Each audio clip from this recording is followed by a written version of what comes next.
So when a potentially dangerous animal moves through the environment, like a human, these animals will generally withdraw or remain very stationary.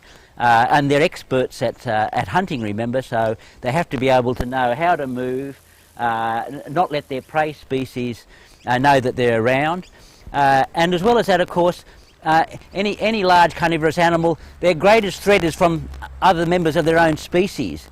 So they probably also have to make sure that they're undetectable even from their own individuals. You can imagine a young yowie, like any young animal, especially a carnivore, has to be able to survive for years in other animals' territories before it's old enough and strong enough to be able to develop its own territory. So carnivorous animals are by very nature secretive in small numbers, and are experts at avoiding detection.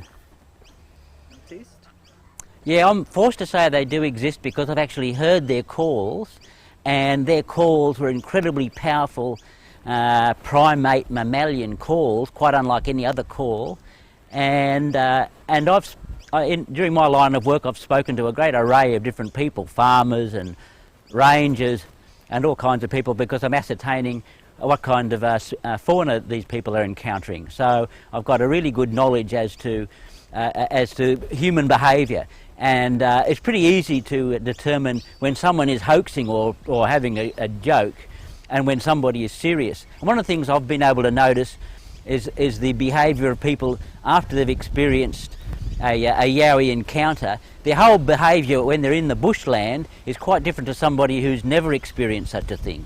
They're a lot more cautious, and they're more alert to the natural environment, which is typical reaction to somebody that's had an unusual encounter, and consequently has some amount of fear because they've come face to face with some large animal. And I think it's generally, even though generally we imagine that, and there are a lot of pranksters and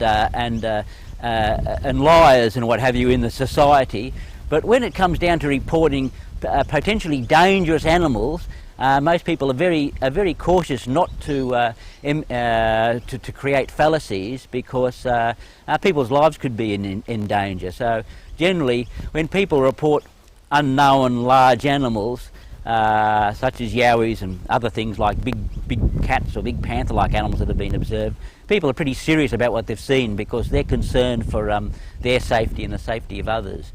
Whereas in normal sort of social organisations, social society sort of thing, you can tell as many fibs and lies and joke about things. It's not really important. But there's not many people who put out a hoax about something that's life-threatening or potentially life-threatening.